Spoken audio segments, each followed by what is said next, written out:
Welcome back to my channel. This is 코인 노마드. 안녕하세요. 코인 노마드입니다. 최근 한국도 환율이 지속적으로 오르면서 외국인 매도세가 증가하여 코스피도 하락을 하고 있습니다. 먼저 말씀드렸던 경제에서 제일 중요한 것은 금리, 다음에는 환율이라고 말씀드렸습니다. 그 다음에는 원유. 그래서 금리, 환율, 원유 이 세 가지를 자세히 보셔야 되는데 금리로서 인플레이션을 잡을 수 없습니다. 그렇기 때문에 환율 위기가 오는 것이고, 환율 위기라는 것은 모든 돈이 기축국으로 들어가는 것입니다. 지금 미국이 기축국이기 때문에 미국으로 다 몰리는 것입니다. 모든 자금은 미국이 빨아들여야 됩니다.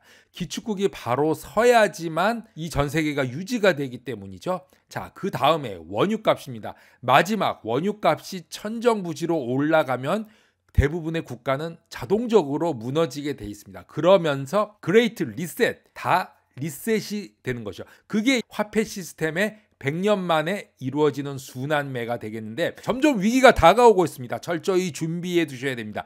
비상 자금뿐만이 아니라 의료 체계가 원활하지 못할 때를 대비해서 충분한 고혈압 약이라든지 통조림 등, 무슨 말인지 아시겠죠? 자, 우크라이나와 러시아를 보면은 과거 돈을 무한정 찍어낸 나라 중에 하나입니다. 우연치 않게 우크라이나와 러시아가 인플레이션의 핵심이 됐지만 러시아도 마찬가지로 희생양이 되었고, 화폐 경제학상으로는 그렇게 보는 것이죠. 제가 지금 가져온 그래프들은 독일의 40년 동안의 그래프인데 최고점이 3번뿐이 없습니다. 그 전에 2번은 갑작스럽게 상승했다 내려갔지만, 이번에는 갑자기 아니라 벌써 조짐이 계속 있었고 바로 내려가서 밑에서 안정하게 2% 안으로 유지될 확률이 거의 없어 보입니다.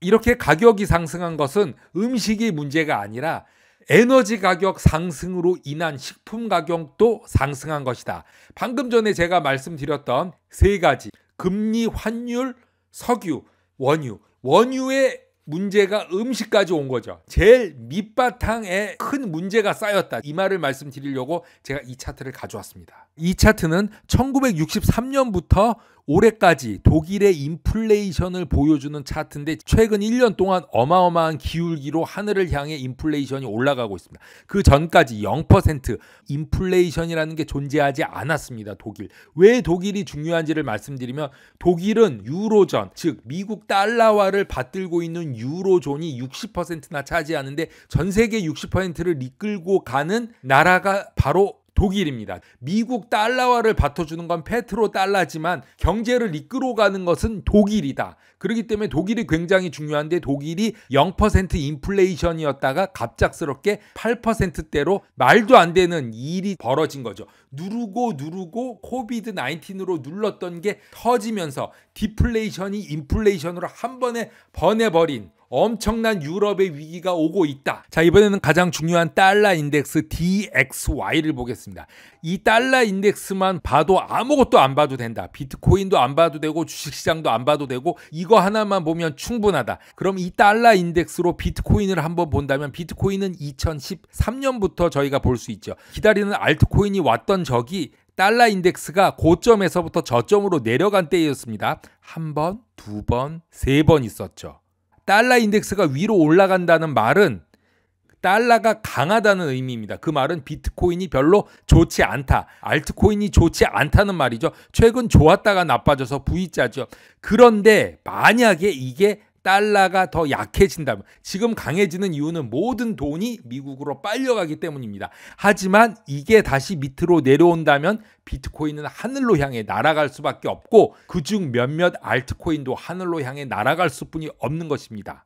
비트코인이 만약에 1980년대, 2000년도 초반에 있었더라면 비트코인은 또 하늘을 날아갔을 것이죠. 그렇기 때문에 달러 인덱스 굉장히 중요하다. 지금 보여드리는 이유는 달러 인덱스 DXY가 5년 만에 최고를 찍었다. 물론 더 올라갈 수도 있고 비트코인이 더 내려갈 수도 있습니다. 하지만 때가 되면은 달러 인덱스는 내려올 것이다. 그럼 비트코인과 알트코인도 다시 하늘로 올라갈 것이다. 제임스 필란 변호사가 좋은 소식을 보냈는데, 토레스 판사가 수정된 제한 일정을 공포했다고 했습니다. 좋은 소식으로 보는 이유는 불확실성이 줄어드는 일인데, 즉결 심판 브리핑 일정을 12월 15일로 앞당겼다. 리플 대 SEC 소송을 이번 크리스마스 전에 끝내기를 원하고 2020년 12월 23일부터 2년 동안 끌어온 소송은 이제 끝을 내야 되는 것이 아닌가 이렇게 보는 것입니다. 판사 토레스는 전문가 증언을 배제하고 2020년 8월 30일까지 마무리시켜서 즉결 심판 브리핑 올해 11월 15일까지 끝내자. 이제 다 끝내버리자. 이렇게 얘기하는 것입니다. 그러면 지금까지 SEC와 리플 소송을 보면은 2년 동안 짧은 시간이 아닙니다. 미국 증권거래위원회 SEC가 리플을 타켓으로 삼은 이유는 무엇이냐? 다른 많은 프로젝트들이 있지만 리플은 미국 기반에 두고 있습니다. LA라고 하시는 분이 있는데 LA 아니고 샌프란시스코, 위체인하고 같이 비슷한 장소에 있습니다. 훨씬 쉽게 추적할 수 있고 다른 곳, 일본이나 중국, 싱가포르이 아닌 미국에 있기 때문에 오히려 소송하기가 쉽고 자료 찾기도 쉽고 다른 대규모 프로젝트와 비교할 때도 리플은 그 당시는 시총 2위였지만 지금은 7위입니다. 그만큼 시총 2위에 많은 자금이 있고 SEC가 미국에 있는 미디어들에게 좋은 헤드라인을 만들 수 있고 추후 합의를 통해서 상당한 페널티를 확보할 수도 있습니다. SEC는 리플 소송으로 유사한 소송들에 있어서 리플 케이스를 선례로 다른 많은 프로젝트에게 쉽게 소송도 안 하고 합의를 시도하고 이끌어낼 것으로 예상했던 것이죠. SEC는 2013년 이후로 암호화폐 벌금을 24억 달러만 발행하고 있었는데 리플 한 건만 해도 페널티가 엄청나다. 이렇게 본 것도 SEC가 큰 수익을 하는 기관 중에 하나이기 때문이죠. 그리고 제일 중요한 것은 누누이 말씀드렸지만 리플넷은 스위프트 지불 시스템 대안으로서 크로스 보더 페이먼트, 국경 간의 페이먼트로 2년 전 당시만 해도 유일한 희망이었다. 리플넷은 2017년 출시 직후 이후에 일부 지역에서 이미 금융기관에서 실제로 아답션, 일부 채택으로 보고 있었습니다. 자, SEC가 2020년 후반에서 리플과 접촉하고 관여한 사실은 이것에 대한 증거입니다. 그만큼 리플넷이 위협적이었고 그것에 대해서 대응을 해야 한다는 결과가 소송으로 갔다. 즉 리플은 XRP 판매가 중요한 것이 아니라 리플넷을 판매함으로써 SEC가 오랜 시간 기다렸던 이유도 리플넷을 단속하기 위해서다. 그렇게 설명되어질 수 있다고 소송의 결과는 압축될 수 있다고 설명되어질 수 있습니다.